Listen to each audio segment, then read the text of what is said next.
us right on the side of us. You could kind of see the thing moving through the woods. All I can remember is flipping the light on, and I see this creature, and I knew in my heart, I knew in my mind, and the whole nine yards, this isn't a man.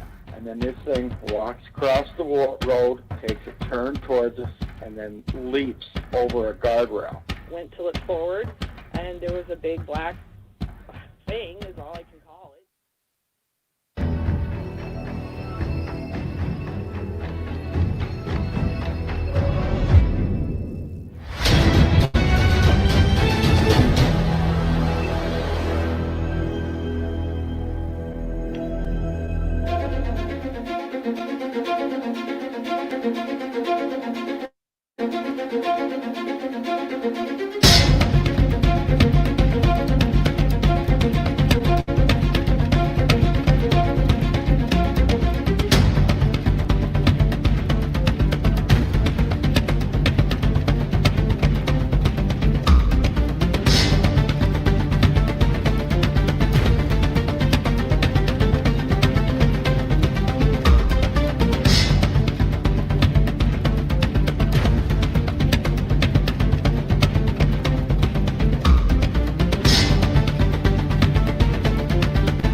Welcome to Squatch-D TV, exploring the Bigfoot mystery each week with your hosts, veteran researcher, author, and TV personality, the Squatch detective, Steve Kulls, and from the Bigfoot Research Project of Kentucky, Chris Bennett. Sit back and buckle up as we bring you guests from around North America discussing the Bigfoot phenomena, but not without a few laughs too. Here are your hosts, Steve and Chris.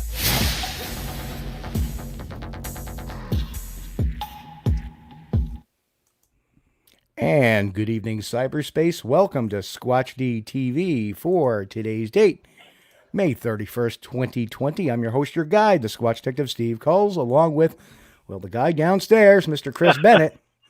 Hey, guys. How you doing, Steve? Man, the chat room is already hopping. I'm glad this mic was muted a while ago because I saw some comments in there and I busted out laughing. Yeah. Oh, you guys. Oh, here we are. So let's, downstairs we have our good friend, Justin. There's Justin. There's Justin out How's it there. going, guys? We are doing wonderful. So let's do our roll call here. Of course, we have Mr. Jimmy Trick. Good evening, Jimmy. Jimmy. Cryptidville. Good evening, Cryptidville. Charlie Wonton. Hello there. Welcome, Charlie. And looks like we got Walt. I'm wondering if maybe little Walt is in the wings. John, good evening to you, sir. John. Tom Connolly popped in, but he's leaving for work shortly. Yeah. And your wife watching a lot of killing shows. No. She never says red rum. No. He says insurance.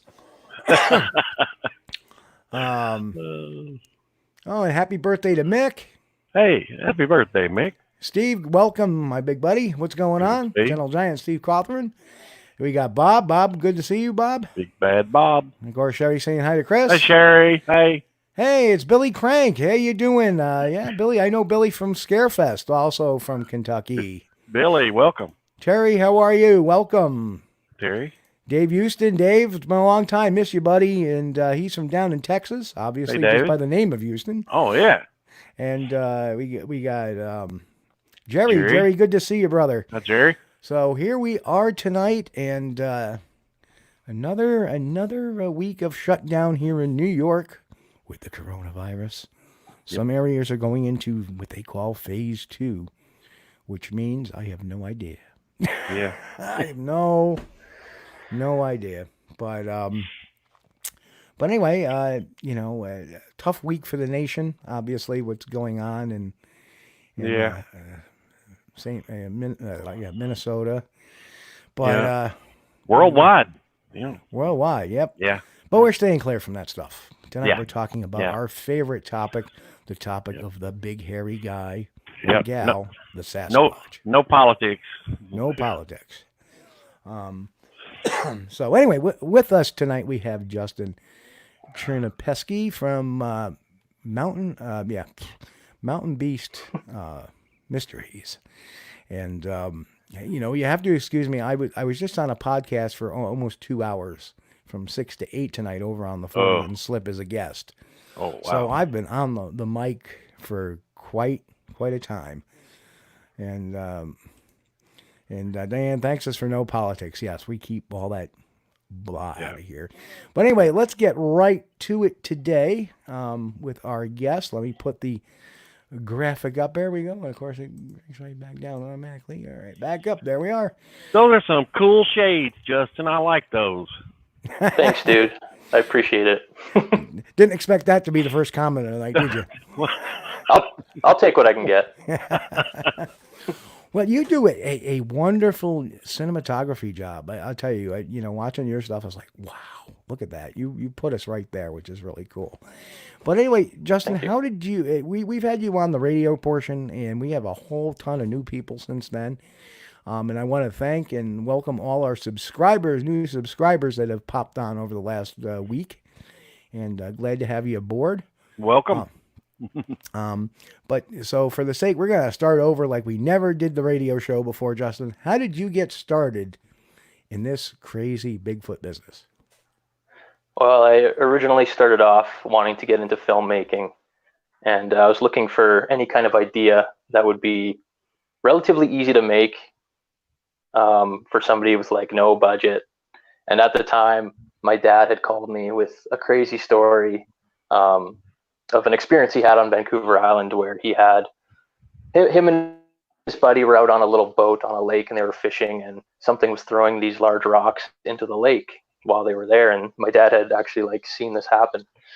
So he was already into Bigfoot, and he's like a believer 100%. So he's like, Justin, like I have this crazy story. You have to like go check out this place. And I was like, well, I could put 2 and 2 together, like the filmmaking and the Bigfoot thing. And it's pretty much my backyard. All these really, I guess, all these areas that have quite a few encounters, like the Nordegg area, and BC's not too far away where Vancouver Island is. So it was just kind of a good, easy way to get into filmmaking. But then the Bigfoot thing kind of took over. So I got sucked into that. Not hard to do. Mick. Yeah. Mick says phase 2 means all men have to shave their what? Oh, Mick, I can't put that. This is a kind of a family show. Justin, we were talking before the show, and I couldn't remember for sure that I'd watched your documentary. I remember now. Yep. I watched it. It's good. Yeah. You got a few Thank now. Just to start that all right on the right foot, where can you find some of your material? I know you're on Amazon. I know you're... Yeah, they're all on YouTube as well for free. So you can just go on the Mountain Beast Mysteries YouTube page, and everything's on there. So that's the easiest way. Yeah, I know. That's the amazing thing. See, and you can always tell you're putting that stuff out there. Just here you go. Everybody watch. Have a good time. Yeah, That's and awesome. I think it's also available on Amazon Prime, if I'm not mistaken. That's probably where I watched it. Yeah. Just don't get mad if I put ads on my stuff. Yeah, it's free, but somebody's got to pay the ticket. There you go. And a couple of more folks we want to say hi to as well. We got George that came in. George? Evening, George. Mr. Bachochin is in. Yeah, see Jay. We found Jay again. Welcome, Jay. We got Michael from over there on Twitter. Hey, hello, Michael.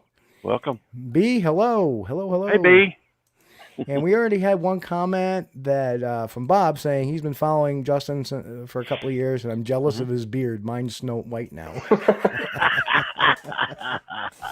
Well, So- my Just for Men is I trimmed my beard and my Just for Men kind of disappeared. So I'm gonna have to try to work on mine again. I don't know. Well, see, you guys are all using the wrong product. I got to use Just for Sasquatch.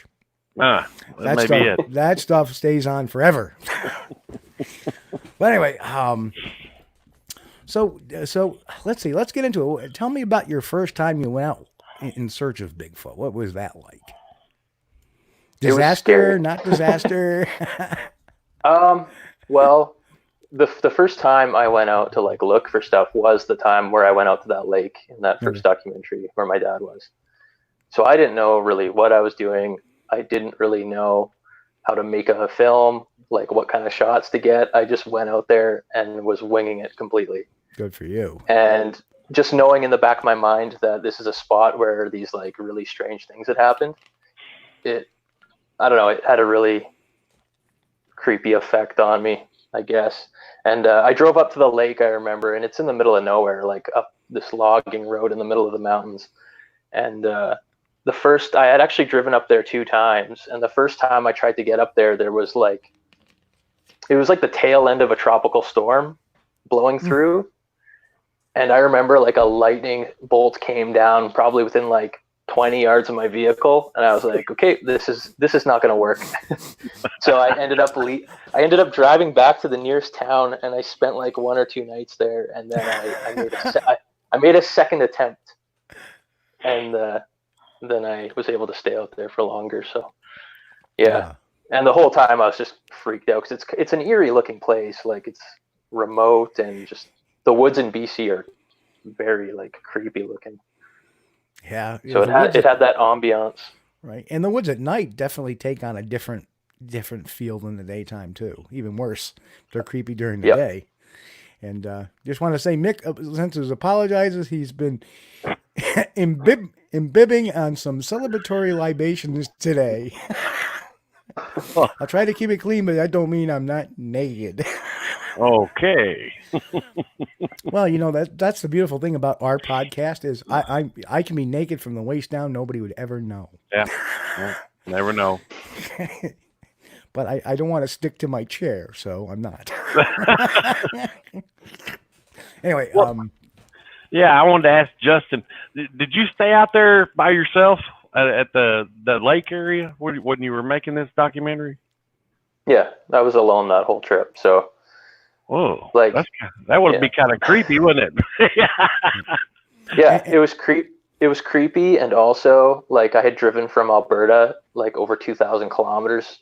Right. I think it was just over 2,000 kilometers in like a beater, like 1994 Nissan Pathfinder that was falling apart. And so like it almost never made the journey. Like it was making weird noises, really weird noises when I got to that lake. So that was on my mind. And then like I had set up my tent to sleep in the tent, but then I just said, screw it. And I ended up sleeping in the vehicle the whole time, imagining what it'd be like if something was like peering in the windows, looking at me while I was sleeping. Well, I'm not one that's a stranger to driving older vehicles, and I'm fine with that, but I always had this thing, and I'm going to ask you, maybe it hits you that way. When you ever get off somewhere real far away from home like that, and you're in the middle of nowhere, and you turn the engine off, do you ever think about, oh God, I hope this thing starts when I get ready? Well, there was one time where I drove out to this location with one of my good friends, and I made a video of the trip, and it was just like a day trip out to check out a trail camera. Right. But the last time we started the vehicle out in the bush was like the last time that vehicle was able to go. Like we ended up driving back to civilization without it failing, but we stopped at a gas station and turned it off. And when we went to turn it back on again, nothing happened. So, it was a very close call. Yeah, lucky. Good deal, man. I'm glad you made it. Yeah, and there was no service out where we were either. So nothing sucks more than you're driving down a highway, and all of a sudden, hey, my driver's side front is on fire. That happened. Brake fire. Woo. Yeah. What the hell? No. There's some fun times. But anyway, I just want to throw these out here. Low Rider, Justin makes great videos. Thank you. And Timmy Boy 73, welcome to Squatch-D TV. I've never seen a more honest researcher than Justin. Everything's not Sasquatch, and that's exactly why I like this man's work so much. So, and Lowrider also is very happy to see him on the channel tonight. So happy to be here, as I am. And I remember, watching your earlier stuff when we had you on. Like, it was probably 2 or 3 years ago. We had you on the radio show. Yeah. And you were starting your stuff up, and we were like, maybe you were out with like 3 or 4 of them, and I was like, wow, this stuff's really good. I gotta get this guy on. I mean, he just that's what we enjoy is the ground-based stuff, and that's why I love having you on, man. That's why I was like, I gotta get you back on. I gotta get you back on this TV format because, I'm sorry, Mick. Just read Mick's comment. We can't say, I don't know if I should say that on the air yet or not. Oh boy. Oh Mick. Oh Mick. That's too funny. But anyway. anyway. Now I got that picture in my head. Anyway. So let's YouTuber Reddit, Michael. His comment. Yeah. I think that was in reply to Mick's comment, I think. But anyway, Justin, I wanted to ask you, I mean, since you've been like camping in the woods and stuff and listen, have you ever heard any noises that you really couldn't explain or that would really struck you as, this is something I should be interested in? Or Yes. Yes, I have. There was one incident that happened actually before I had ever put anything out on the internet. Mm-hmm. I think I was about halfway into finishing that first movie, the Wild Man documentary. Mm-hmm. And I was out hiking to a place called Hidden Lake. And if you watch like my last YouTube video and then the Supernatural Sasquatch Part 2, it's at the end of that trail that I'm on in those videos. And I was there with my stepdad, and we were there for like 2 nights, I think, just like a weekend trip. Yeah. There was a wildfire burning that like pretty close by, so there was nobody else in the area. We actually weren't supposed to be there, but we risked it anyways. So we knew there was no people there. And on the second night of that camping trip, that lake is like 14 kilometers off the highway. Like it's a pretty substantial hike. Mm-hmm. I think it was maybe 2 or 3 in the morning. I'm lying there in my tent and I wake up to the sound of something walking probably about 20 feet in front of the tent, walking by. Sounded big, sounded heavy, sounded like 2 feet. Of course, I'm working on this Bigfoot project, so I'm probably like imagining that in my mind that it's a Bigfoot. Right. But I hear these footsteps. I hear like 3 or 4 of them, and then I hear this really deep like grunting noise. And I'm like, holy crap. Like this could be like a Bigfoot or it could be a bear. I was obviously thinking like it's probably a bear, but I don't know. It walked by and it just kind of faded off into the distance and I fell back asleep. I was like out of it. That's the thing. Like I might have been like half asleep too.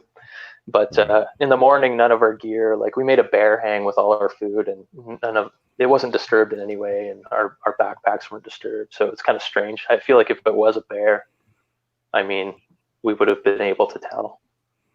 Yeah, you'd think it might have would have, because you were being quiet about it, you'd think it might have hung out a little bit more too. Yeah. But let's see, we do have a question. Hey Justin, have you gone back to that house you think had horses? I really liked that investigation. I had went out there probably like 3 months or so after I filmed that incident, and it was mainly to just retrieve my trail cameras, but things had gone quiet and nothing really has been happening. So unfortunately, I don't know if it was just like a one-time deal. They were just passing through, if that's what it indeed was, like a Bigfoot. But And Timmy Boy just made a comment and says, been here a while, really like the way you all analyze and expose hoaxes, keep the content coming, and get me a peach Snapple. You can tell he's been around. Yeah. Well, welcome, Timmy. Glad to see you're commenting. Please don't be afraid to. Definitely, any questions, throw them up there. We'll try to get all of them on as we can. Yeah, you know, that's another thing I like about you is that, like you said, not everything's a Bigfoot. Hey, I got nothing on this trail camera. That's what you get most of the time. And, you know, that's the beauty of your things, or they're authentic. You know, if they're right conclusions, wrong conclusions, who knows conclusions, at least you're being honest about it, and that's what I love. And you know, like if nothing happens, if I'm out there making a project and filming stuff, if nothing happens, I'm still happy to like be able to put together a beautiful like nature film or something. It's still worth it to me. Yep. And what I did was I have some of that nature filming in that clip we're going to show in a little bit, and we'll get more into that documentary and that part of it because I want to discuss that. But yeah, there's some part. You're great interviewing. I didn't get his name because I was really in a rush today trying to get that clipped.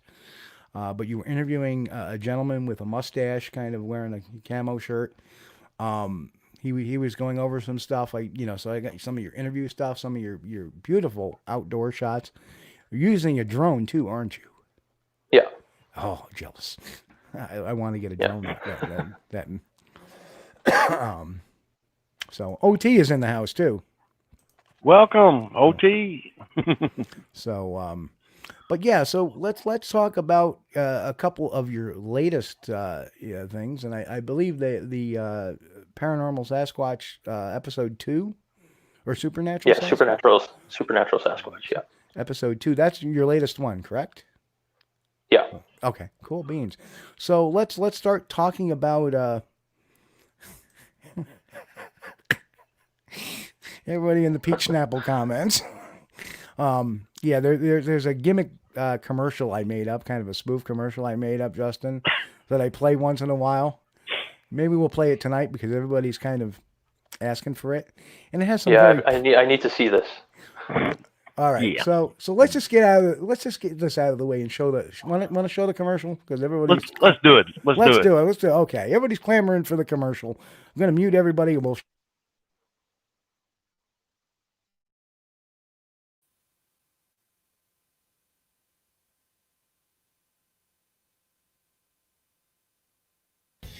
Are you Bigfooters thirsty out there?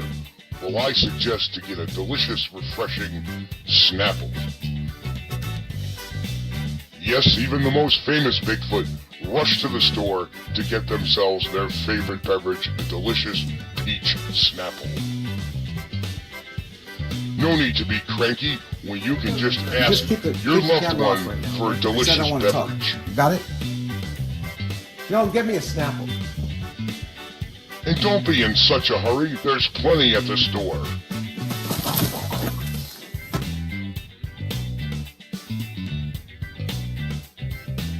Get me a Diet Peach Snapple.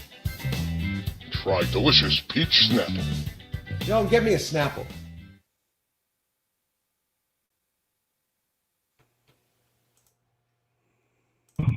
Yep. And I love that. That's the Snapple commercial. Is that the Tom Biscardi or whatever his name is? Yeah. That movie was a boon to us. I don't care what anybody says. And that was none other than Rick Dyer, who went face forward towards the campfire thing there. Bless his heart. It's almost classic.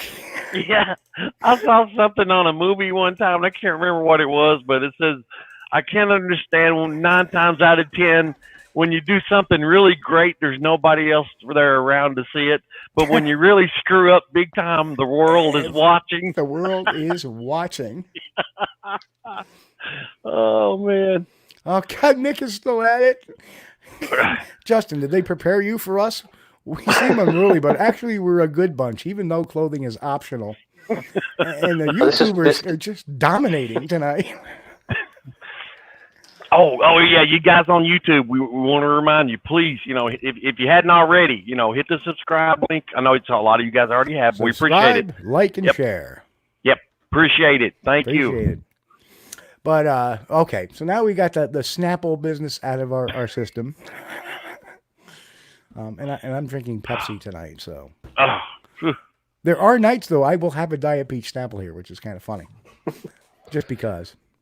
Because usually I'll send Sherry out, usually just prior to the show, like an hour or so before I'm going to go down to the store. You want anything? And then one day she came home, she had a Diet Peach Snapple. Here you go.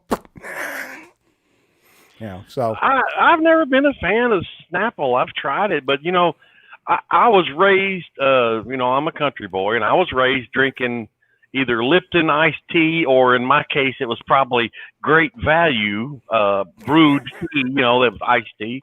And, that's what I grew up with. So only 87 grams of sugar per serving. Yeah, only, yeah. And when you grow up drinking like, regular tea, it's like, you don't want to add any flavors to it and stuff. Kind of throws it off, What's the point of drinking tea? Yeah, it's good. Okay, so back to the Bigfoot. Right. Back to the Bigfoot. Yep. Gotta get back to the Bigfoot. Don't want to lose our audience here, Chris. All right, guys. Even though we're having kind of a good chuckle tonight, which I think is sorely needed, but so the supernatural Sasquatch, what got you started down that route? And we'll ask for your opinions after the clip and after everything else.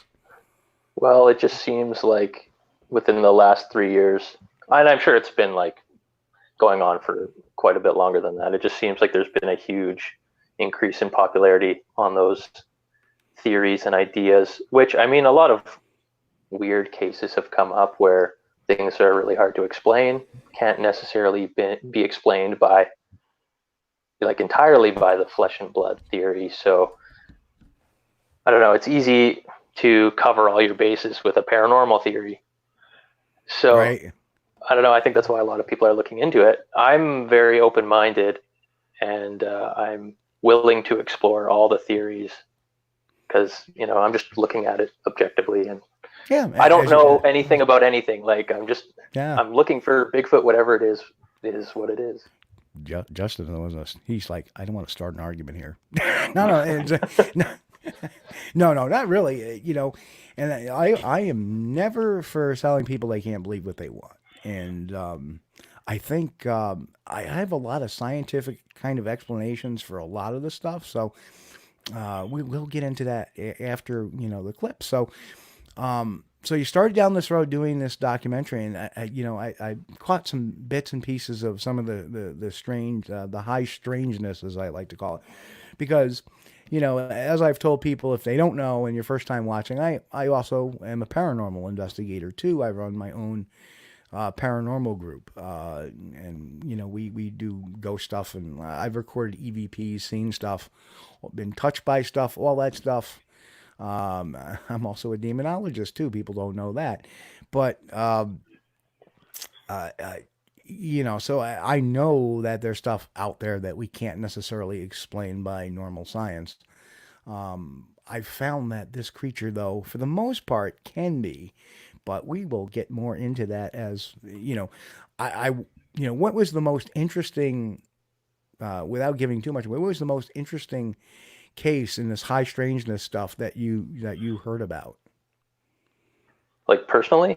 Yeah. Or one of your interviews, or not, or maybe something you encountered, or whatever. The taxidermist that I interview in the part 2 of the Supernatural Sasquatch, he talks about a guy having like elements of his memory being erased. I don't know if this is from like a zapping type incident or whatnot, but that seems very bizarre to me. Also, pretty much every case you hear of mind speak is like, what is that and how does it actually sound? That's what I've always wondered. Like, people say it sounds like a voice. Some people say it's like a strong thought. I'm like, well, then it's probably not mind speak. But right. Well, you're right. You're probably right. So let me just go show that clip, because that clip I picked, I got a 3-minute, 29-second clip, and it talks about the footprints. It's that section where you're talking about the feet walking past your tent, and then you go into the interview with the taxidermist talking about the time loss thing. So I picked a good one. Yeah, nailed it. Good place to clip. Yeah. Yeah, I was like, hey, okay, this is good. This is good for the clip. So okay, so we'll get that loaded. Hang on 1 second, folks.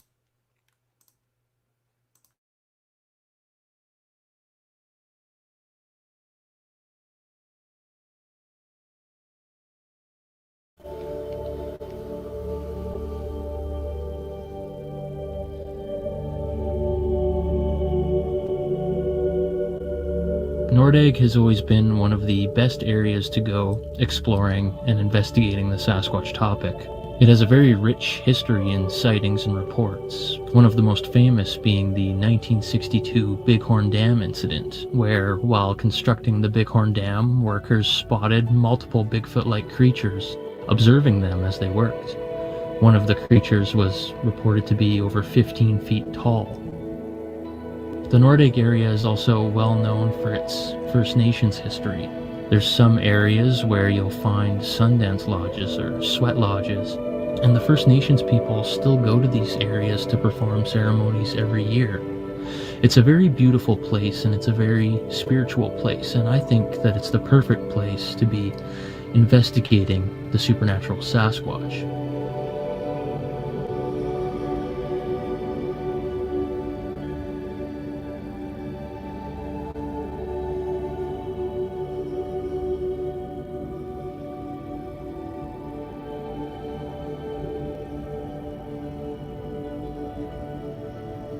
I feel very lucky to be able to visit this area essentially whenever I want. I'm close enough that I could take a day trip out to these spots and investigate on a regular basis.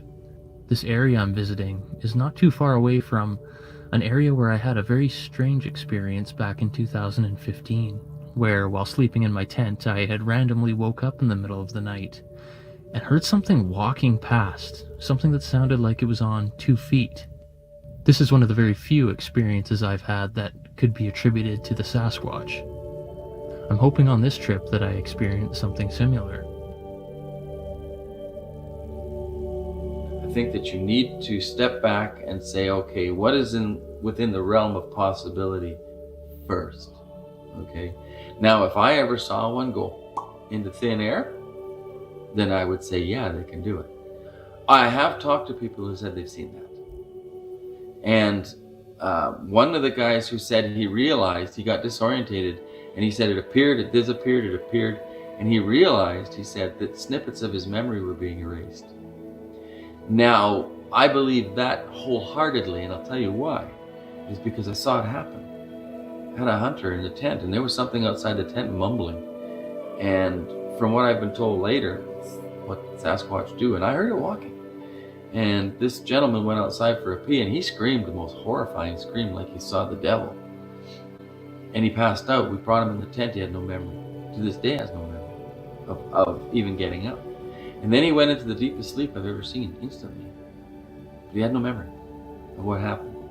So when I heard this story about this hunter who was facing 3 different Sasquatches, a male, a young one, and a female. When the male showed up, he said, it started to disappear and then reappear around him. And he says he understood that snippets of his memory were being erased. So there's that. I have heard.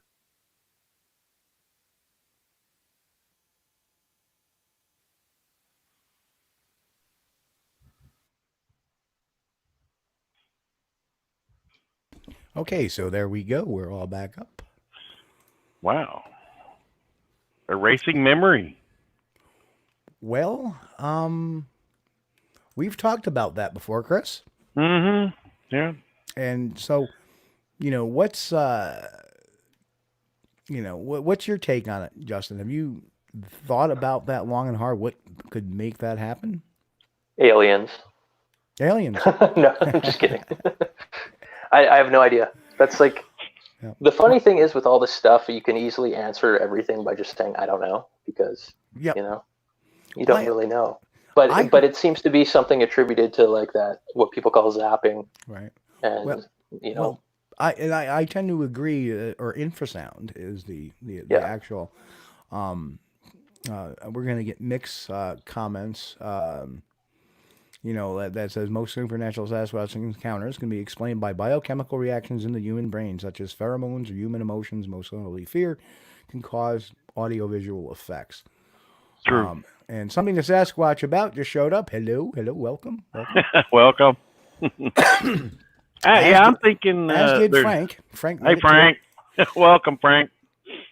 I'm thinking there's probably two things going on there that's possible that could cause memory lapses there. That would be, one would be maybe a possible hit by infrasound. Yep, absolutely. And a second one would be a traumatic experience. That one guy reported that the guy went outside the tent and screamed like he saw the devil. Apparently that was a very traumatic experience for him. So there's something known that causes the mind. That's why a lot of accident victims don't remember that they wake up from comas, and they wake up from, even if they're out for a period of a few hours, right. They wake up not remembering the hit, or they don't remember that. It's the way it's a body reaction. It's the mind's reaction to protect itself. It's the way it protects itself, like a child who's been abused that forgets, that years later starts to remember these things, because now the body is realizing it can release some of those thoughts. And just the reaction of the one guy that walked out and doesn't remember anything, the scream, the blood curdling scream, to me suggests that the reason why he didn't remember everything, not because his memory was taken, but because his mind is protecting him from what he saw, because the Sasquatch is not in this guy's register. And he walks out, and all of a sudden, boom, and his mind goes into this fear reaction. My guess is that it was probably a very close encounter, more close than any of us would want to get necessarily. And that most likely a good cause for what had happened. Which to me, if it was an actual thing that they do to people, I feel like there'd be a lot more accounts of that. Right. You don't hear about that very often. Yep. Jan Allen said that he had something like that happen to him. The same thing with the time loss things, and I think a lot of the blinking out is people losing time because their mind is trying to react to what they're seeing, and it's having a hard time acknowledging. I remember my first Bigfoot encounter. I think it lasted like 40 seconds. I say it lasted 40 seconds. Could it have lasted 10 seconds, 20 seconds, 25 seconds? It may have. But you lose that whole perspective. And and the guy who, as he was saying, he kept losing time in different spots. Like I said, it's just one of those things. Now, infrasound is interesting because Chris and I both believe we were hit with something like that. And it started with a vibration in our ears. Mm-hmm. And the immediate feeling in them, and maybe people interpret it as mind speak, but the immediate fear, the immediate reaction afterward was, oh, I'm creeped out. I feel like, and I'm going like this to my ear, like, oh, what's, my ear's bothering me. What the heck? And I'm feeling like I'm being watched, and I feel like maybe I shouldn't be here. And that's only happened. The fluttering only happened once. The feeling in my ear, but that's happened to me twice in a very similar location. So yeah, it's and it just comes on like that. Now, could some people be explaining that as mind speak? And like you said, is it a thought or is it really mind speak? And when you said it comes across as a thought, well, that's a thought. I think that's how it is. And sometimes people have these voices in their head that talk to themselves. You got to get out of here. Okay. Definitely possible. A lot of people also just want the stuff to be real, no matter what. Yeah, and that's it's a exciting, good point so. too. Yeah, and that's a good point too. Well, I got a question for Justin. When you've been out in these areas before, Have you ever had an experience where you felt a little discomfort in your ears, either left or right, like a flutter, like something, insect or something by your ear? No, the only thing I've had, and I don't think it has anything to do with Bigfoot, is like almost like a high-pitched humming kind of sound in my ear. Mm-hmm. Right. Like a ringing kind of, but that's it. But I've had that in like indoors before, so I don't think it's anything like that. Okay. And as far as like weird feelings go, just normal fear when you're out alone in the middle of nowhere. You do feel high levels of fear, so I feel like some people might call that like infrasound or being zapped when they just they feel that terror, you know. They might explain it as that. Right. So, you know, do you think you've talked to people before that just want to have a Sasquatch experience, or perhaps? I don't know for sure, but I probably have. Oops, hang on a second. We're having a little issue with the computer right now. Well, that's not what I wanted to do. Where is? Okay, now this thing is being a little bit of a pain in my butt. Well, that's a good picture to leave on there. I like that. Yeah, we can leave that for a little bit. Yeah, it's beautiful. Have you got one of those drones where you can like see the screen while you're flying it? Yeah, I mean, look. It's okay. I shot this on the Mavic Mini. It's like the latest tiny little one that you don't need a license for. So. That's right. That's right. In some places, in Canada, you need a license to fly a drone? Correct? The bigger size ones. Yeah, if it's over 250 grams, then you need a license for it. And this one's like 249 grams. Wow. Yeah. Yeah. So the big Phantom ones with the 4 blades, those big ones, probably you would have to. Now, geez, now I gotta ask. So what? I mean, is it difficult to get a license, or is it? I mean, probably not. I just don't want to deal with it. Yeah. Okay. I was just wondering, you got to take a test or anything like that, because you gotta study a big book and take a test for sure. Really? But, yeah. Wow. And it's all like it's all like airplane stuff too. It's not just like drone stuff. It's crazy. That is, because like in New York, only certain counties you have to just register your drone. You don't have to actually license your drone. You just go in there, say, I need to register my drone. Okay, what's the make and model? And that's because if you drop one in somebody's yard and you're snooping on them, they want to know. Or if you get in the airplane space, guess who's going to get in trouble? So that's pretty wow. Well, it's nice to know if you're ever in a 747 or something and the pilot kicks over, you know, it's okay. We can get Justin to land it because he's got his drone's license. So we were talking about infrasound earlier. Infrasound earlier, and Mick said, I get the same symptoms when my wife finds my secret beer stash.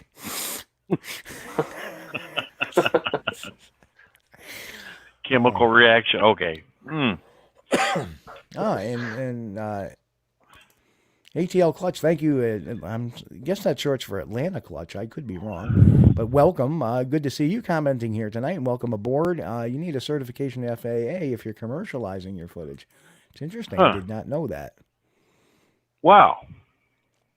Can you put a gun on one? Chris? Yeah. Cryptidville, those Kentucky ideas. Those Kentucky ideas. Here we go, man. Deer season. Look out, deer. Coming at you. Yeah, I guess Mick says the laws for flying certain drones in Canada are tough as getting a helicopter's pilot license. Wow. Yeah, that seems rather strenuous there for a drone. You know, I mean, it's not like you have people's lives in your hands or anything. Well, yeah, I guess you could. You don't want somebody crashing into people and stuff. Yeah, just stick to the one under 250 grams. Yeah, amen. That's the way to go. And of course, I would expect no less from a response from Kentucky as this one. Chris, it's illegal to do that if they see it.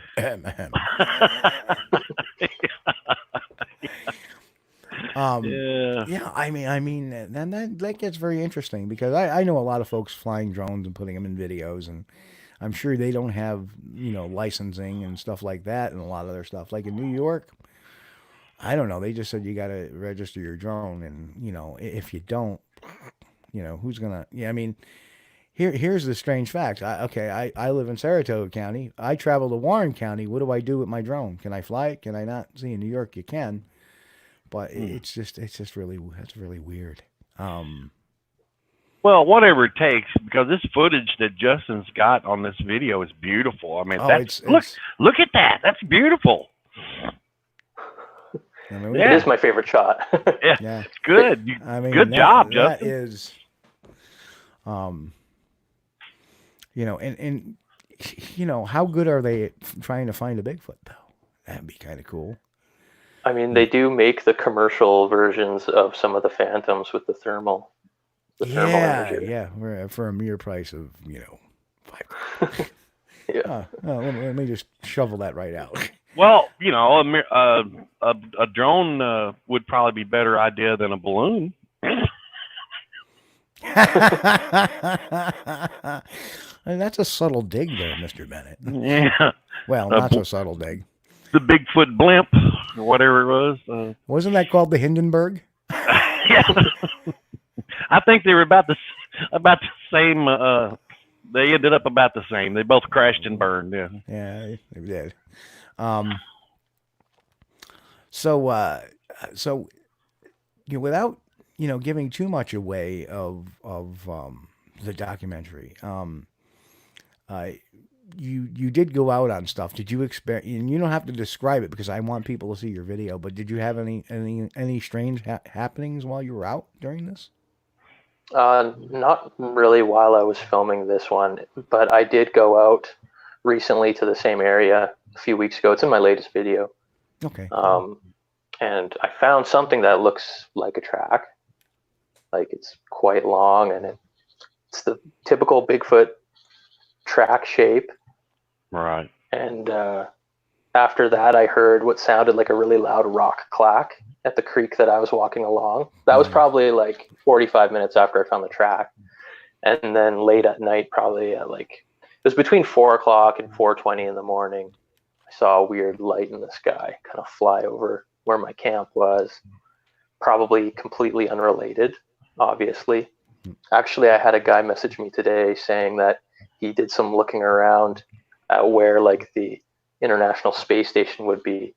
And he said that apparently at that time of day, it would have been flying over the Nordegg area. But I mean, when I uploaded the video too, is not when, I recorded it. Was it just traveling in a straight line, or was it making any? Yeah, but no, it was traveling in a straight line. It was just a white light, dead quiet.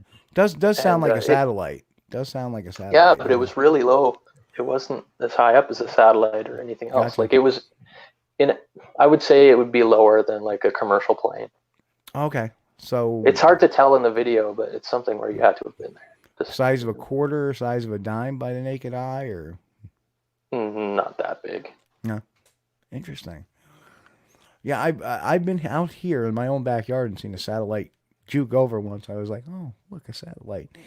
And you can always tell, to me, I've seen the International Space Station. That thing is pretty bright. Yeah. Hey, and while we're at it, we didn't throw out our congratulations to the SpaceX team this week. Yeah. Awesome work, guys. Yeah. I don't know if any of you guys caught that, but I woke up yesterday morning. I gotta watch this. And so I had set my computers up on my computers because I have 3 screens. I had all 3 screens on different shots. I had one of the mission control because I was piping in the live feeds via YouTube, and I watched it go up. And it was really cool. I was sitting there going, it was cool. It was good to see us back in orbit. Well, that's the thing. I'm kind of glad that the United States is back in the space business rather than paying Russia millions of dollars to hitch a ride. Okay. It's kind of like paying your buddy to ride with him to work instead of having your own vehicle. and your buddy charging $150 a day. Yeah. Well, they're charging more than 79 million per astronaut. Yeah. That's some big business. But you know what I think is the coolest thing, and I don't know if you've seen this yet, Justin, but the boosters on those rockets, they fly back and they land, all done by GPS. And yeah, that's crazy. And a couple of years ago, they did Falcon Heavy, and Falcon Heavy put a cargo load on the nozzle. It was different, and they put 3 boosters on it. This one they only had the one rocket. They only needed the one because it was a lighter. But they threw when they tested it. That's when they put the Tesla in space with the space guy driving on it. I don't know if you ever saw that, but it was kind of cool. Yeah, I did. With a "Don't Panic" on the dashboard, and all 3 of those boosters came off, and the first 2 that came off landed back at NASA, back at Cape Kennedy. I came down, and they come down at supersonic speeds too.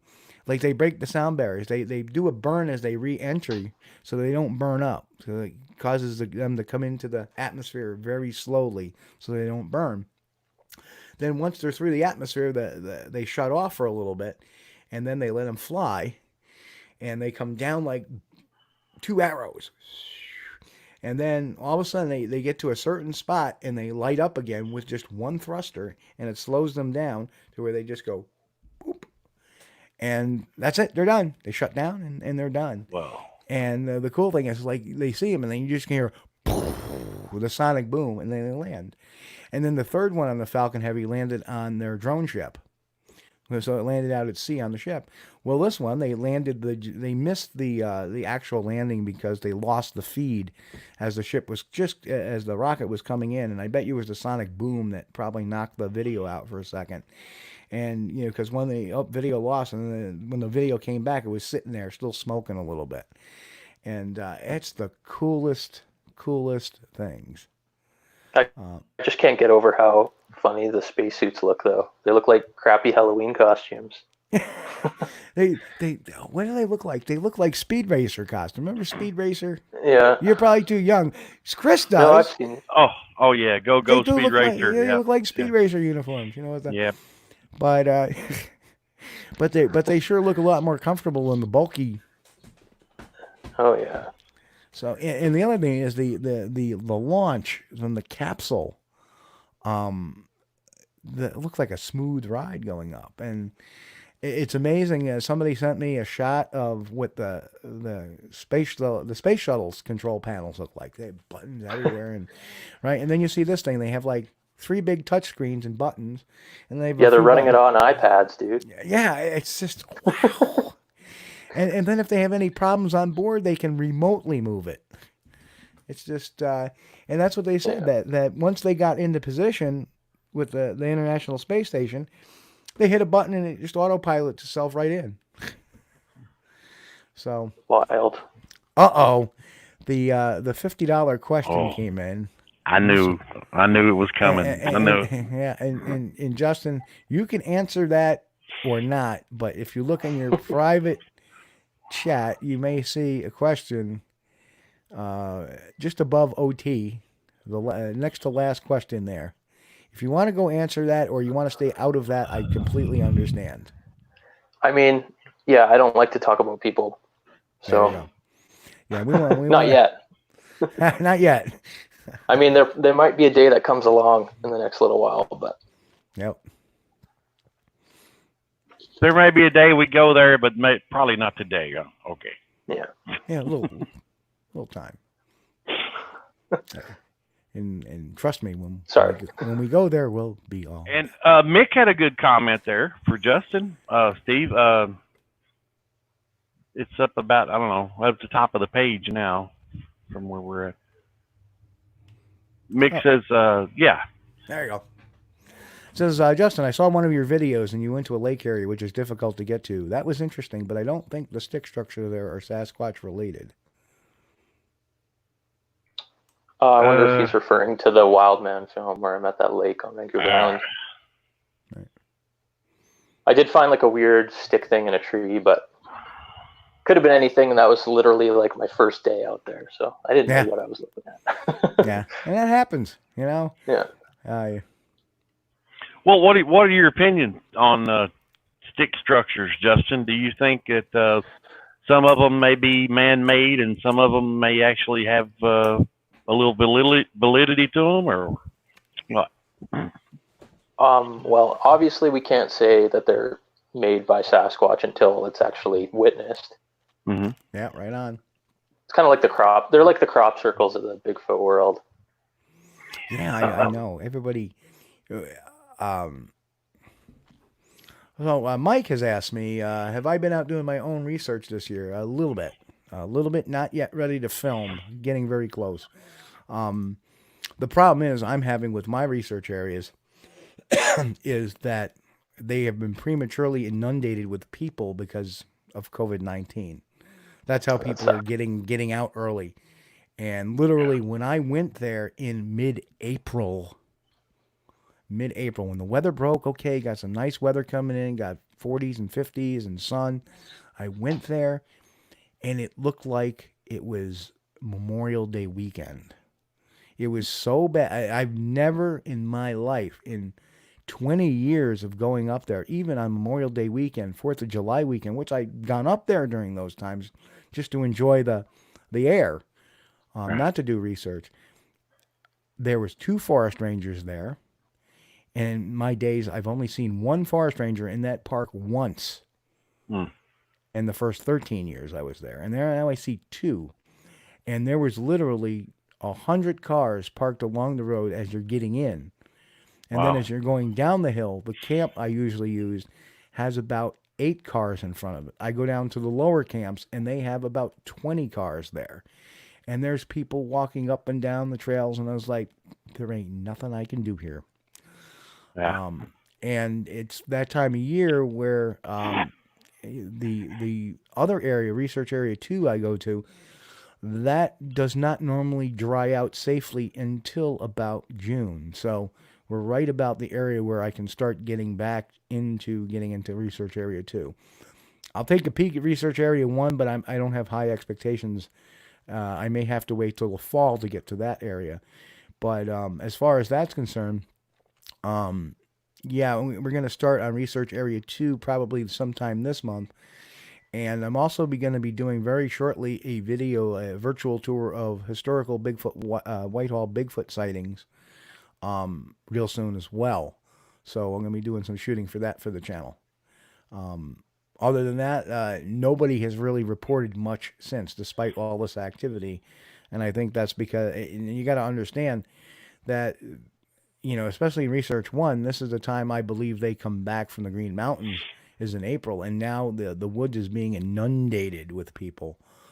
And they push them to another area. So I'm really got my ear to the ground trying to wait for the next sighting to see where they're originating from. So that's how I roll. I don't just roll to an area without a little history and recent history. I can go to some historical stuff, but unless there's some really recent things that have been going on. And I had a video where I talk about a couple of videos I've done talking about Vermont, you know, the FLIR picture and stuff like that. Well, there had been some stuff going on there that really I'm not at liberty to talk about because I don't have the clearances from the witnesses to talk about that. But there had been some recent stuff, too, that was going on down there, some track discoveries and stuff like that.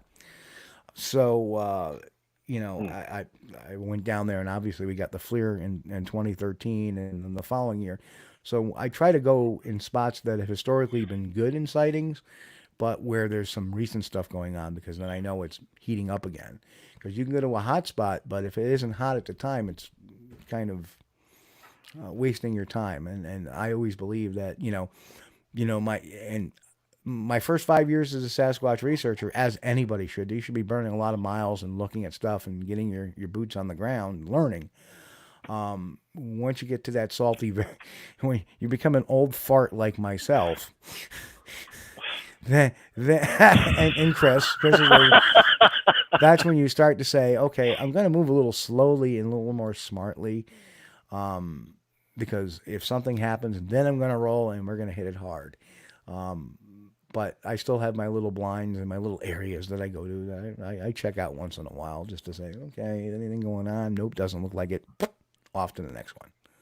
Yeah. Oh. So Mick also said, not a dig, Justin. We still love you, typically speaking. Just saying that much. So, Mick, so sorry to get off on a tangent on that one, but somebody asked. Well, Justin, do you have an area that you specifically go to, or are you just mainly looking for like historical sighting areas? Well, pretty much anywhere in this Nordic area, there's been sightings. So you I have it split up into a few different spots. One of them being the spot here you see in the picture. I like this spot a lot. I'm going to spend a lot of time here this summer.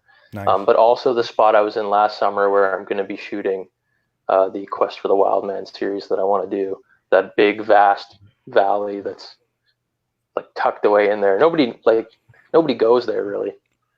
It's super remote, and there's been sightings, like visual sightings of them all along like the creek to where you get to that spot. So nice. Obviously all the spots I like are places where there have been weird things that have happened. Right. And also like the tree structure spot, like the famous spot where Les Stroud was with Mr. Standing. Hey, and not to cut him, but my buddy Peter Weimer is in. And, I've been meaning to call him back, but if that event is still on, I will go with you. Just answer that question if he's on there. So, I'm sorry. I have a question, though. What kind of wildlife is in that particular area? What kind of... Grizzly bears. Okay, you got the big one. Grizzly bear, elk, I suppose? Elk, grizzly bears, wild horses, deer. Moose? Yeah, everything. You got everything. Yeah. Damn it. See, in New York, we have areas that have certain things and sometimes not. Thank God we don't have grizzly bear. We have the dogs of the bear world. We have black bear. And we got lots of those too. Yeah, they're pretty. Man. What's the matter? Grizzly bears and black bears. Man, I am not going to this area. See, black bears don't bother me. They're pretty much like, you got to get out of here. They generally run away. Oh, yeah. And the grizzlies didn't bother that grizzly guy either until the day they did, Yeah. Chris, I'm going to put you in a rattlesnake-infested bear area for your first drop-off and put you in there overnight by yourself with a camera. Well, rattlesnakes and copperheads is something I can deal with, okay? I've grown up with them. They're just here. We just live with it. But, when you walk out of your house and there's something standing there that's going to eat you, I can't stand that. You can't wear a pair of snake boots and get away with a grizzly bear attack. Well, here's the thing. And Chris, I don't know if you saw the Vermont video I did where we did the FLIR and I was down I climbed down the rocks to get to the bank. Yeah. Okay. About 2 miles from there is the #1 area in the Northeast for concentration of rattlesnakes, diamondbacks. Oh, well, lovely. And I climbed down all those rocks by myself. Good deal. Yeah. You stick your foot underneath every rock? I did. I did. Oh, man. So I just don't. I don't like bears, man. I really don't. And we don't have very many bears left in Kentucky. Thank goodness. Most of them are left. They're over in the eastern part. But now there is the odd straggler that comes through here every now and then. So we still do have bears, but they're not thick. From where Justin is coming from, and he's not only got black bears, but he's got those big brown bears. And them dudes, they'll eat a brown bear. Looks like they eat a black bear for breakfast. Huge. Atlanta Clutch says boots on the ground doesn't work. Proof of that is lack of proof. And boots on the ground only works if you put your boots in a smart area. I've been blessed. I've gotten some eye shine pictures. I've got some audio. I've got some casts. I've got I got a picture of a thermal, I believe, is one. I've gotten some really good investigations where I've gotten some tracks. So boots on the ground does work for some stuff, and even though it's not necessarily proof, I always make that comment. And hello to Ken. Ken just popped in. Good to see you, Ken.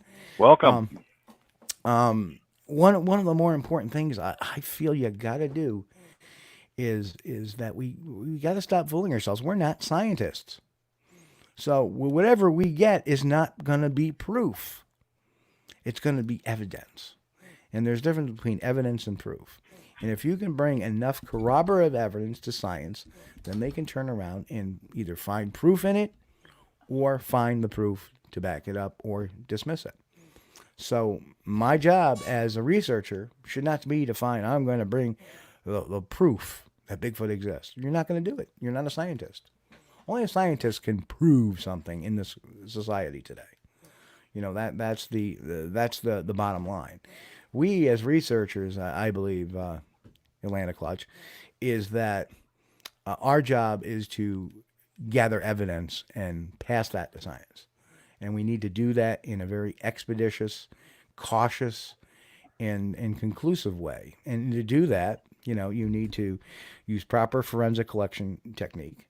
You need to proper forensic storage techniques and chain of evidence, chain of custody logs and stuff like that. You put those three in together, then you have evidence. You know, and of course, I throw this caveat: if you're first time listening, do not put DNA evidence into plastic bags at all. You got to use paper. The plastic retains humidity, destroys DNA rather rapidly. So, Okay. Paper, plastic, paper. Okay. Gotcha.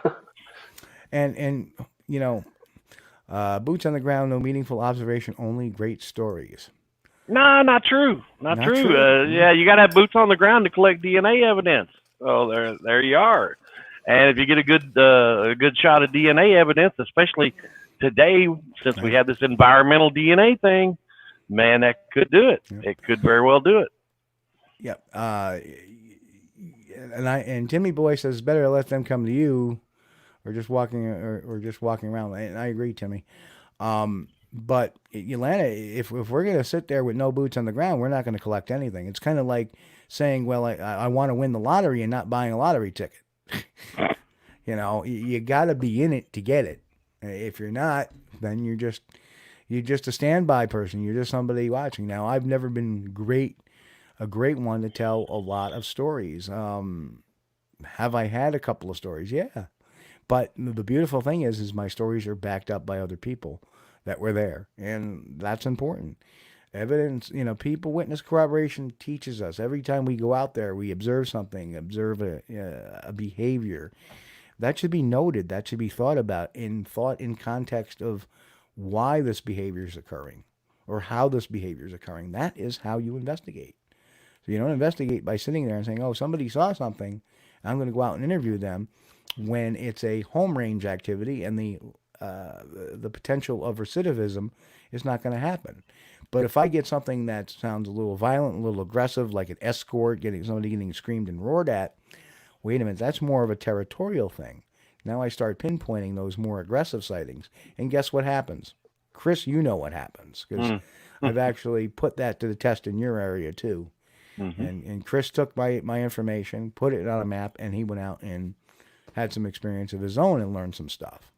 Yeah. So at the very least, what you should be doing, everybody thinks that boots on the ground is for the public. Boots on the ground is not for the public normally. It's for me. It's for me to gain my intelligence, my learning. You know, just like Justin. Justin says, well, I saw some stick structures, but I was kind of new at this. And yeah, well, you know, that happens. And that's the way you learn, is by getting boots on the ground. I mean, right or wrong, guys? I agree. Yep. Boots on the ground is significantly more useful than ass on couch. Yeah. Good point. So. Good point. Well, but, you know, Justin. And just so you know, Chris, Mr. Bennett, mm-hmm. Yeah. My ass on the couch has been cut down by 1 day a week now, because I've been. That's good. 9 weeks. Right now, 9 weeks since I worked. Oh, man. Hang in there. We'll be over soon. But I wanted to ask. Okay, go ahead. Get this. Atlantic Clutch says science will only get interest with a specimen or clear, conclusive footage in many minutes, not seconds. I agree. I do agree with that. I do agree with that. Atlantic Clutch, I agree with you 100%. They're going to need a specimen or a part of a specimen, which technically is a specimen too. If you find a finger, that's a specimen by scientific standards. I agree. Maybe bringing in some DNA may not necessarily prove their existence, but it may cause some more people to take a more seriously look on the scientific side. So, well, and the clear, conclusive footage will not do it, not on its own. If you get some footage with DNA sample came from that creature that you videoed, yeah, that'd do it. Yeah, but okay. I wanted to get back to ask. I wanted to ask Justin. But we have the greatest audience out there. I mean, they ask some questions. So. And Atlanta, ATL Clutch. Thank you for those questions and comments. I mean, that's what makes this show what it is, because we have that interactiveness with our guests, but with our fans too. Our listeners. Justin, I love it. I love these guys. We got the smartest audience that there is. These guys are sharp, and they're a little crazy, but that's okay. Aren't we all? Taking after us. We love our audience. But anyway, I want to ask you about your dad's experience that he had. And I know that's pretty much what got you started going to the lake and checking things out. Is that right? Yeah. Okay. Yeah, I was always interested in Bigfoot and stuff, like as a kid too, because I was exposed to that by my dad. I mean, but that was like the first outing. Yeah. Was your dad? Is he completely convinced that there's something going on out there? Oh yeah. Yeah. Yeah, 100%. Okay. I think that's just who he is. That's his personality. He's more willing to believe things as well. But he did have that experience, and it, like when he tells the story, I believe that he thinks that he experienced that. I mean, I wasn't there, so. But he said like he was facing the direction and saw like one of the rocks fly out of the bushes, hit like a 25-foot spruce tree, bent it over, and then the rock fell in the water. He said he saw it happen. Yeah, I don't know. Yeah, that's kind of what I remembered too from the video. Is really good. It was something other than just rocks falling down the hill, because that is a pretty steep incline there. But with the rock shooting out, it kind of takes gravity out of it. Yeah. To me, Okay, I mean, it's. Sorry, I was just going to say it's Vancouver Island is like one of the #1 hot spots in the world. So that whole area is full of reports. Isn't that the area where Osman had his? Well, Osman was taken away on the mainland. Okay. But like not too far away, right? Maybe that was Mullicat Harry. I'm trying to. It was a classic. Yeah. It was some sort of point there. We had, just so you know, we have a ton of questions coming through. So we'll get to Mike Stetton. Thank you for commenting, Mike. I don't know if this is the first time you've asked a question or not, but if it is, welcome. And welcome. Glad to have you aboard. Generally speaking, you've heard that Bigfoot is more aggressive in the south. Any thoughts on that? Well, you know that everybody says that fine southern liquor. That can have an effect there on the Sasquatch's gentlemanly likeness. But no, is there? I haven't heard that they're overly aggressive. Other than maybe people wandering on their territories. And generally speaking, a little typo there. We could have had a little fun with that one. Genitalia speaking, I mean. Well, that's the thing. I have heard these stories coming out of Alabama and parts of Louisiana, and even the Falk, Arkansas deal. That's really close to. I don't think it was aggressive necessarily or overly aggressive. I think it was just brazen, trying doors, sticking hands in windows. Is that aggressive? I don't know if that's aggressive. And Ford actually ran out there. Bobby Ford ran out and ran into one. He didn't necessarily get pushed by one. Yeah. So, except for it didn't move. And whereas with a guy, you have some give. If you run into somebody else, there's usually a give, but there was no give here. So I don't know if they necessarily are a little more testy, but maybe the heat. That maybe there's an environmental factor. I don't think it's a, or it could be a genetic or a cultural thing, because as I've talked about before, chimpanzees have culture. There's things passed down in certain troops of chimpanzees that other chimpanzees don't know. So that is the definition of culture, is that when you start teaching your different troops or tribes of people teach themselves different things, or creatures teach themselves different things, that represents a culture. So perhaps something culturally there is that, you have to be more aggressive towards man than not. And whereas up here, they're more avoidance, or more, I'm going to get out of the way. So I don't know. It's a good question. I'd love to see, that get answered sometime in my lifetime. But that's a great question. Thank you, Mike, for asking that. OT says, Justin, you're from Canada. Yes, he is. Have you looked at the oil industry document Bigfoot sightings as part of their environmental reports? He has only found one such article. I've never seen that, but I'd be interested in having a look if I can get a hold of something like that. But yeah, I'm from Canada, so. Where are the new ones? Yeah, I looked on the internet, and it says Osman's incident happened near Lund, British Columbia. Lund. Lund. Oh, here's. Is that right? Said, interesting, I found a public S3 bucket where it had 2 documents about using GIS to find Bigfoot Sasquatch habitat. Huh. Yeah, I'd like to see that. Yeah, that would be cool. That's a new one on me. Yeah. I mean, I used to work in forestry, and nobody I knew ever had anything going on like that. Never seen any documents like that. But also, these people that I worked with, and people in like the Fish and Wildlife Office, they were never like opposed to talking about Bigfoot. They all knew like I was into it, and so they weren't like hiding anything either. Right. Which I thought was interesting, because you get all this government cover-up stuff and like them trying to hide it. But a lot of people have to realize that a lot of people that work for their government are still like normal people. Yeah. They're interested in stuff. And there's a lot of biologists too here in Alberta that I've talked to about Bigfoot, and they're like pretty open about it. So Mick is also from Canada. So I don't know what correlation between it. So and Timmy Boy says that the humidity heat pisses me off too.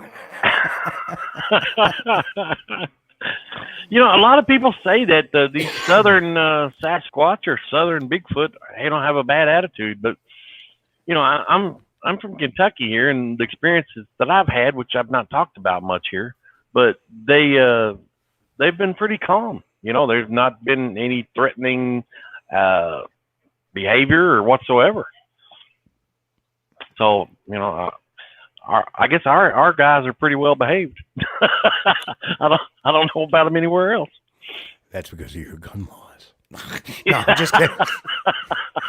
I can pick up a machine gun and. Oh man, that's horrible. Geez, there are so many. Wow. Hey, and look who just popped in, Keith Worley. Good to see you, Keith. Keith, welcome. So, and Steve Collar was mentioning Osman about Bigfoot picking him up.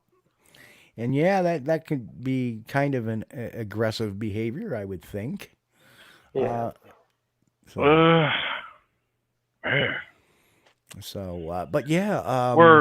Lund, British Columbia. Is that anywhere near where your area, Justin? No. Okay. Well, and it's not on Vancouver Island either. So okay, yeah. Steve, I was going to ask you if you looked into the siege of Honabi incident I ever. did years ago.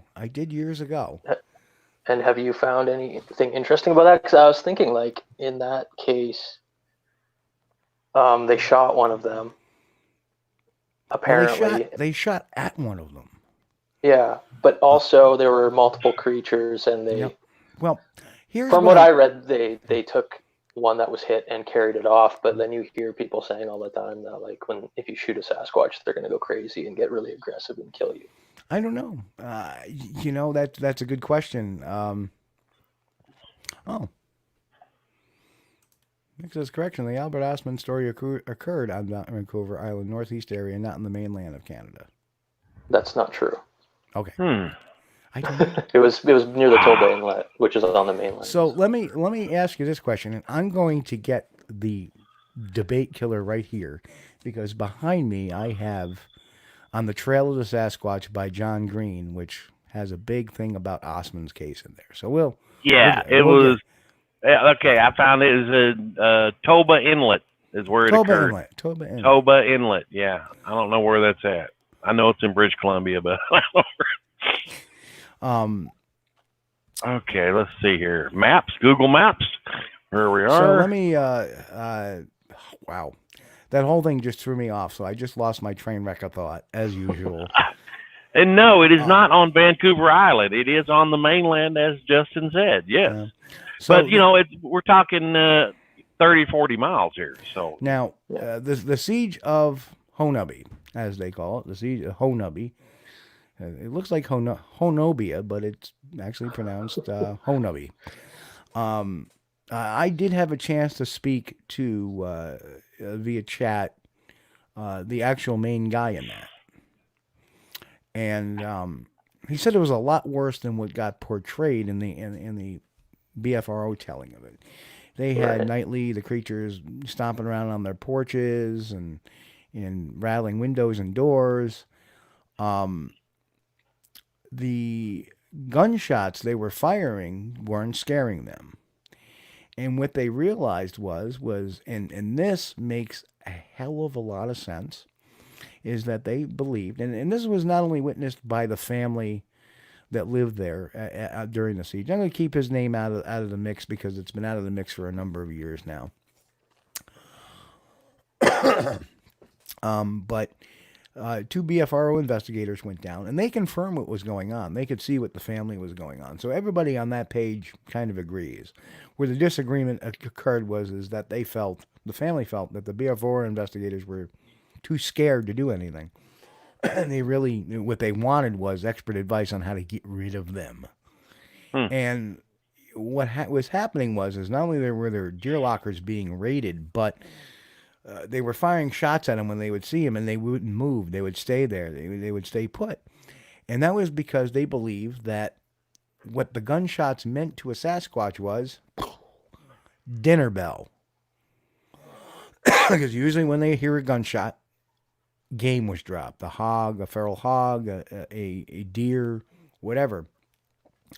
So, and there's a lot of reports, including in that area, of hunters taking a shot at something, and then their deer mysteriously, they knew where it was dropped. They go out to get it, and it's gone. But it's not been dragged off. It looks like it's been picked up. That also happened in Falk, Arkansas, but it wasn't when one was shot. It was actually taken out of a pen. It was a big wild hog, about 1,000-pound hog.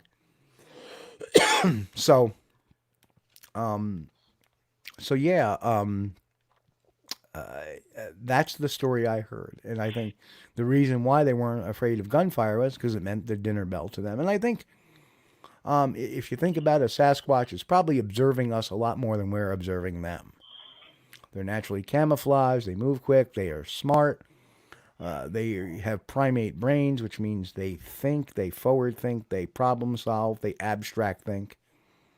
So they're probably watching us. Which is probably the reason why trail cameras in a lot of cases don't work. They see something being set up there, they avoid it. They're smart enough to understand that. Which means I'm pretty sure they know what a gun means if they've seen it enough, and they hear that gunshot, and they see an animal drop, and they grab it. So they know what hey, that gunshot means food. So food's being dropped somewhere. Just like the hyenas in Africa will go after kill that lions take, or, lions will kill. Very similar, I think, to Sasquatch. There's opportunists. I would believe they're omnivorous. So very opportunistic things, and, they'll take the path of least resistance if they have to. And Chris and I have had lots of conversations about paths of least resistance and power line cuts and railroad cuts and stuff like that. And, I would also say to Justin, if you have any railroad lines anywhere, probably a good, highway byway for them too.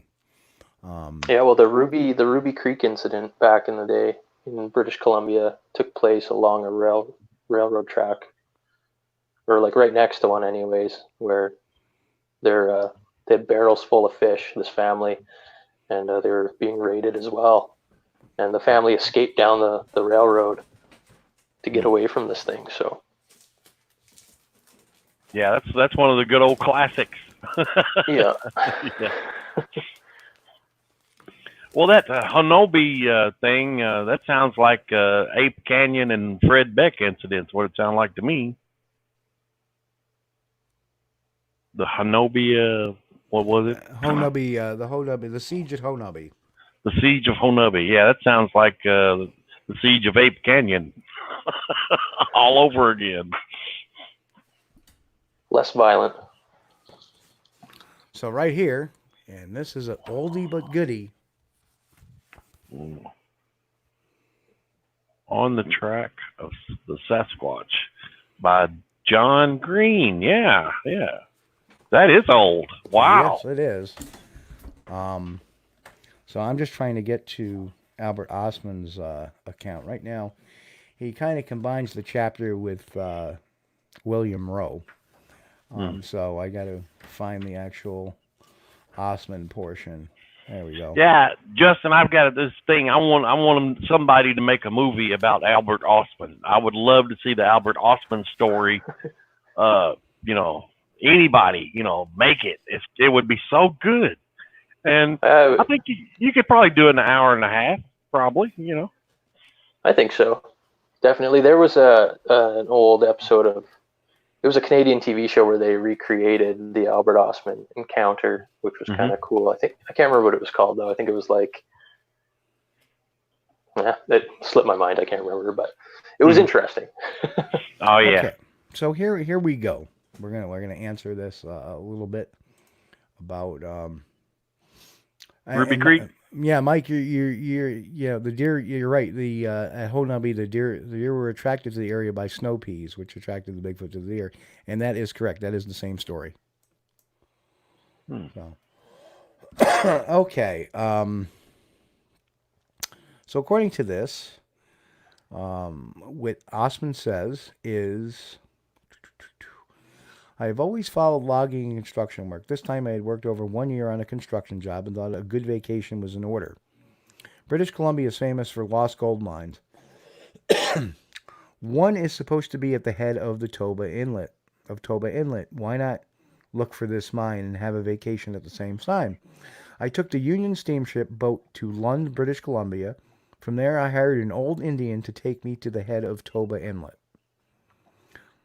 This old Indian was very talkative. He told me about stories about gold brought out by a white man from this lost mine. The white man was a very heavy drinker, spent his money freely in saloons, but he had no trouble in getting more money.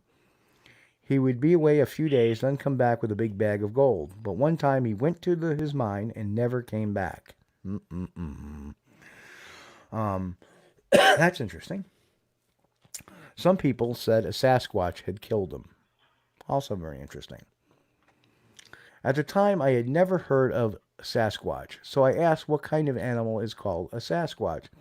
The Indian said, they have hair all over their bodies, but they are not animals. They are people. Big people living in the mountains. My uncle saw the tracks of one that were 2 feet long. One old Indian saw one over 8 foot tall. I told the Indian I didn't believe in their fables about mountain giants. It might have been some 1,000 years ago, but not nowadays. The Indian said there may not be many, but they still exist. We arrived at the head of the inlet about 4 p.m. I made camp at the mouth of a creek. I'm just trying to see if there's any... Next morning, I took my rifle with me, but left my equipment at the camp. I decided to look around for a while. So he was at the head of the Toba Inlet. Yeah. That's where it was. So. Yeah. Apparently, Ron Moorhead went out there with some other people, and they were trying to find the location. Is what he was saying. Yeah, and that's entirely possible. But the disturbing thing I find, and this is the only disturbing thing, is it just seems, and again, I always say this, and I use it with a word of caution. Even though Osman signed an affidavit, it to me, Osman's account just doesn't sound right to me. And reading, the script account where he's talking about what this old Indian had said to him, to me makes it even less believable. Well, the part where he talks about that other guy going missing, yeah, that definitely takes away some of the credibility to me. Yeah, it sounds like it's being a setup. Yeah. And that to me, if Osman's tale was just, hey, I was out there and I came back and I got kidnapped, it would have been a good story. Yeah. But as a lot of people who tell stories, they add more and they add more and they add more to give them more credibility. And actually what they do is they make it sound less believable. Yeah. So to me, just based on reading the setup, to me makes me find that a lot suspect to it. I still like it. I like it. I always say this, he had a gun. Why didn't he use it? Why didn't he fire it in the air? He did fire it. Did he? Yeah. And it did nothing to them. He shot it over the head of the female. Right. Well, that's when he was escaping. But originally being kidnapped, he was dropped off, and he was there for a while. And he used his snuff rather than just pick up his gun and go bang, bang, bang, and try to scare them out. Well, I don't think they were violent at all until he tried to leave. So I agree. He had like 5 or 6 cartridges for his rifle, and that was it. Now, and he was thinking he didn't have enough ammo to take care of all of them. That is what he was thinking. I guarantee it, because man, these things are, they're big, Steve. I mean, I know you've seen them, but the full-grown male adult, these dudes are big, and it's like a full-grown fat man like me could stand next to one of these big guys, and it's like you feel like a 5-year-old kid staring up at your adult father. Yeah. There's that much of a difference in them, and it made me wonder. And I carried a pistol on me at that time, and I did have one encounter that was really close. It was really close, too close. And from then on, I carried two pistols. I had one on each side because I was worried that I could empty one and it might not do nothing to it. Well, I just, there's something that rings wrong with it to me, maybe.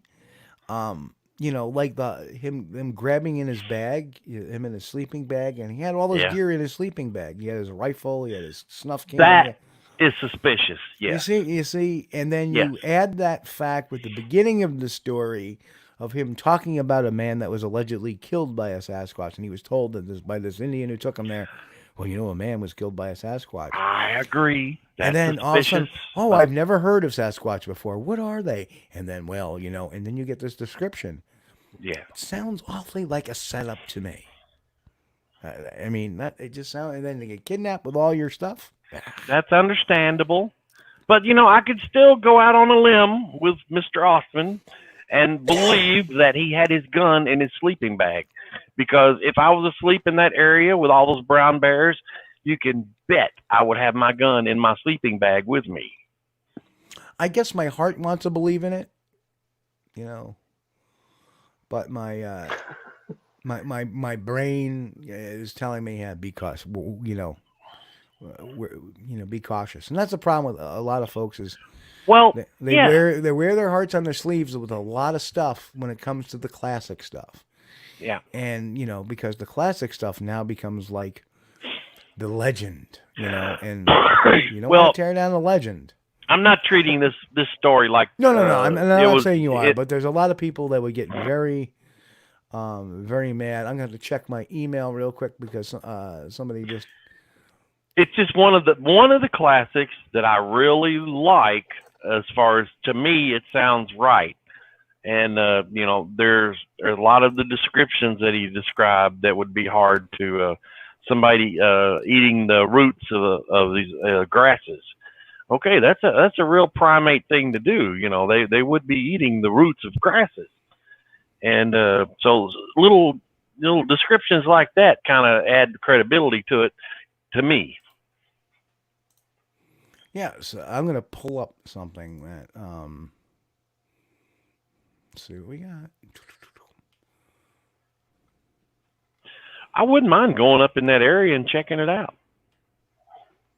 It's tough. It's a lot of dense brush there.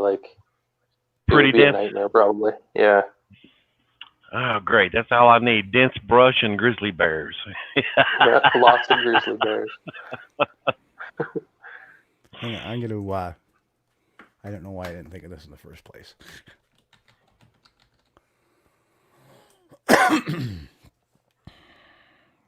Okay.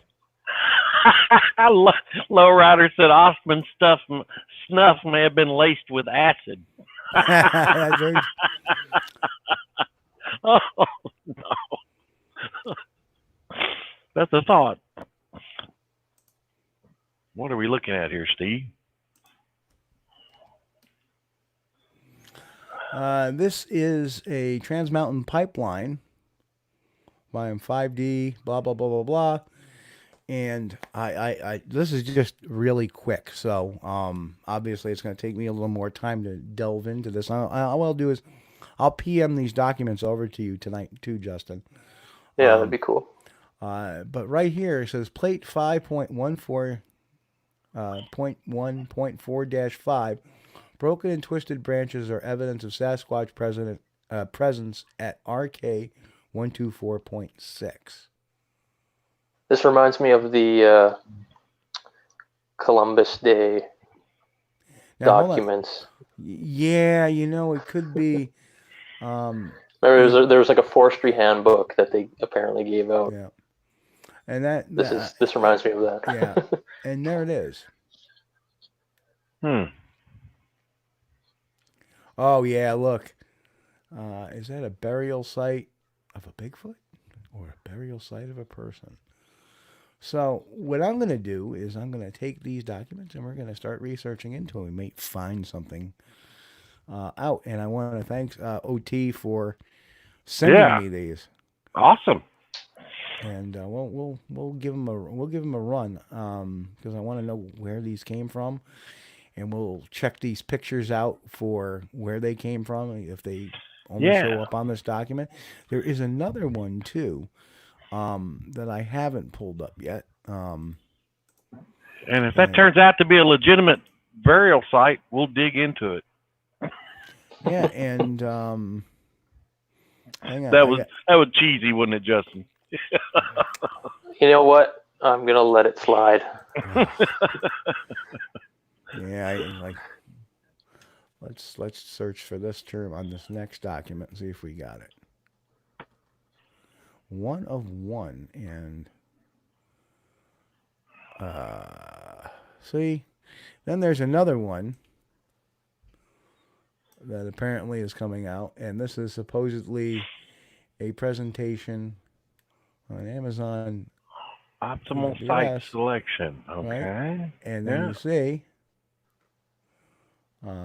right there.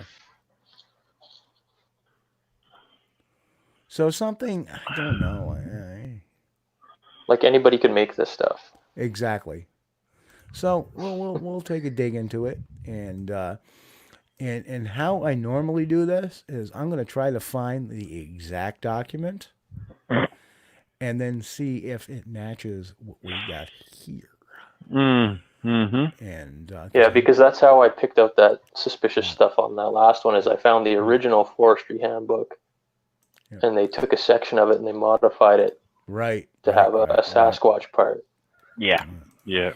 So you've given us something to look at. So by next week, tune in next week, folks. Yeah, this is kind of like those UFO documents. We'll have an answer next week. Oh, yeah.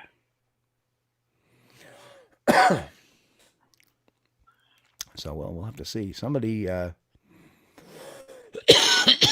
yeah, that's, and OT even says, guys, check it out. And seriously, tell us. Yeah, we will. It'd be interesting to see if this was planted by somebody and, hopefully not by the name of Linda Newton Perry. Oh no. Toba Inlet. The whole the Miller document.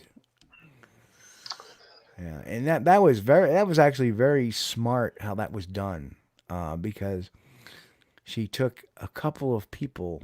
She took one person who was a miller by one profession, and then totally mixed in a miller of another profession. Yeah. And the funny thing is that, obviously neither one went to an Ivy League school, so that kind of killed everything right there.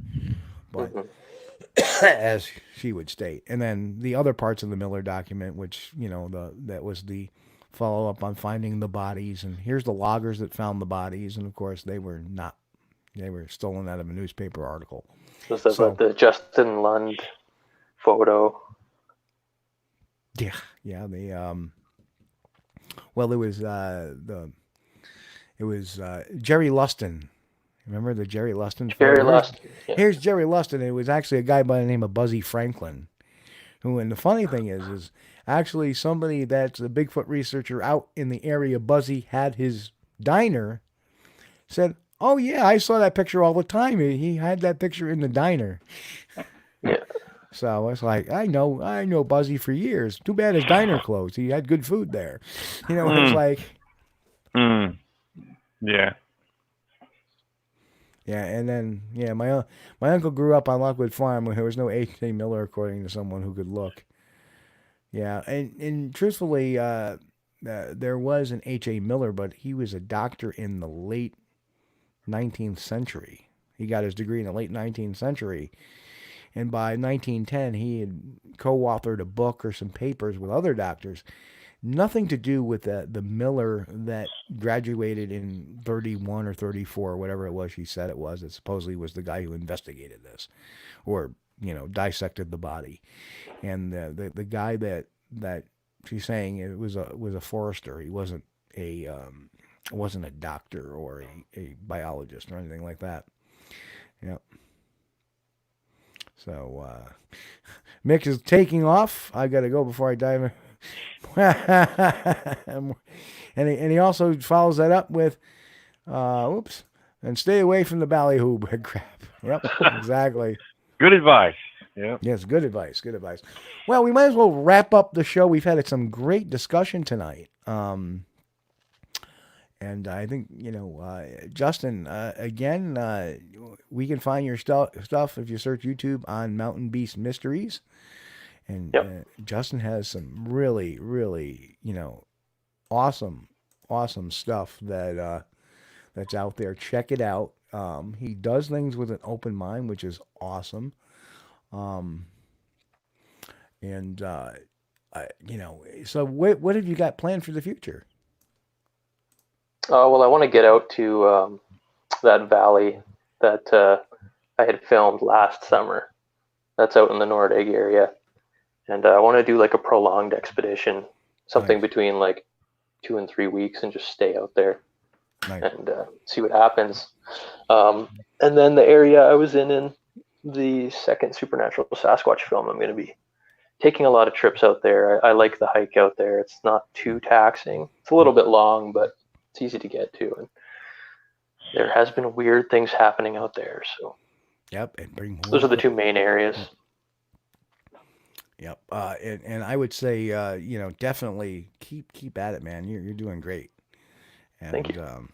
It's folks like, and I don't know if you know Cameron Young. He is from the Edmonton area too. He's kind of new at it. He's been doing a lot of desktop stuff for a number of years and started getting out recently. And he's up your way too. And he's another guy that's very ground based, younger guy. He's probably in his early 20s. Well, Sharp, very sharp, sharp kid. Yeah, sharp kid. I'll have to look him up. Yeah, he is on my Facebook page as friends on my. But if you need his contact, I'll pass that over to you too. Yeah, you sure. guys can talk it out because I know he's trying to get out there and he's trying to do stuff and he's got some big.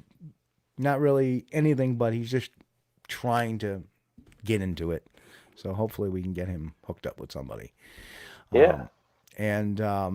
As far as that, Justin, I want to thank you for coming on. Any other last messages you want to get out to the listeners out there? No, just go to the YouTube, subscribe. Stay tuned for more adventures this summer. Hopefully we'll find something substantial, but probably not. Hopefully no misadventures either. Well, misadventures make for good movies too. Yeah. Tell me about it. Years ago, I did a Bigfoot trip out and I was videotaping and we come out and there's one of the guys on my team who I was driving behind. He got 2 nails in his tire. Ooh. And he's like, and he had just bought the car the week before. So here's the video. Son of a beep! I can't believe it. It's a beep hole.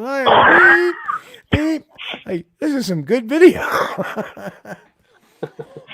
Oh man, that's terrible. So all right, brother, you be safe. Great talking to you, my man. Thank you, Justin. We appreciate having you on, buddy. We'll definitely. Thanks for having me. Definitely be keeping in touch on that other topic we've been talking about. So. Oh yes, definitely. So, all right, my brother, you take it easy, bro. All right, take care, guys. So that was a heck of a great show we had tonight there, Chris. Oh man, I love Justin. He's a great guest. He's awesome to talk to, and easy going. He's not one of them people that says, "Oh, this is Bigfoot. That's Bigfoot. This is Bigfoot." He looks at it through a lens and says, "Wait a minute now. Yep. This could be something else."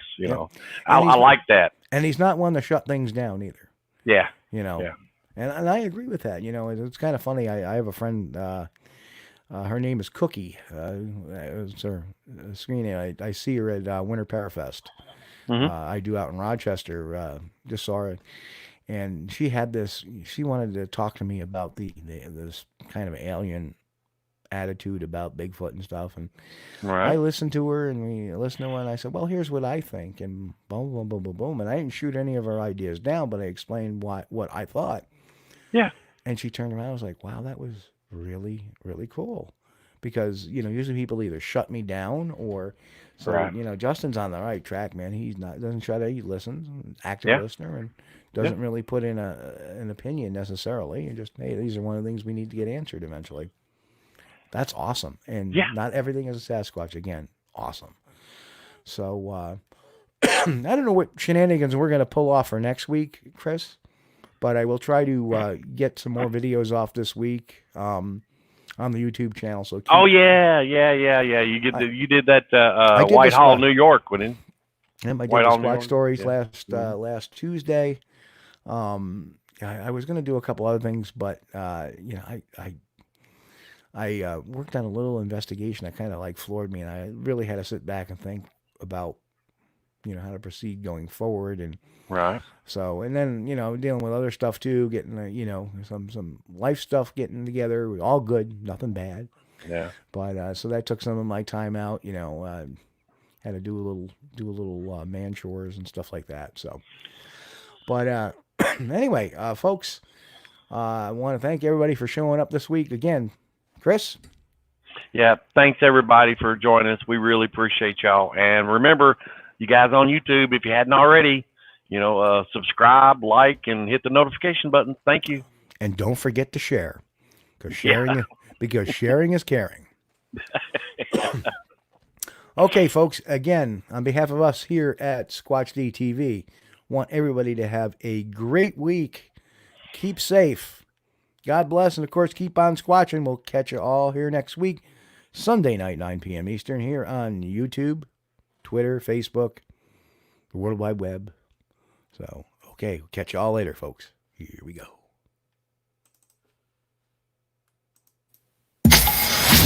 Hey folks. You've been watching Squatch-D TV. Join us each week, Sunday night at 9 p.m. Eastern, for the latest on the Bigfoot mystery. As always, we thank you for being our loyal viewers and encourage all to subscribe to our YouTube page at youtube.com/Steve Kulls. As always, have a great week. Stay safe. God bless. And keep on squatching.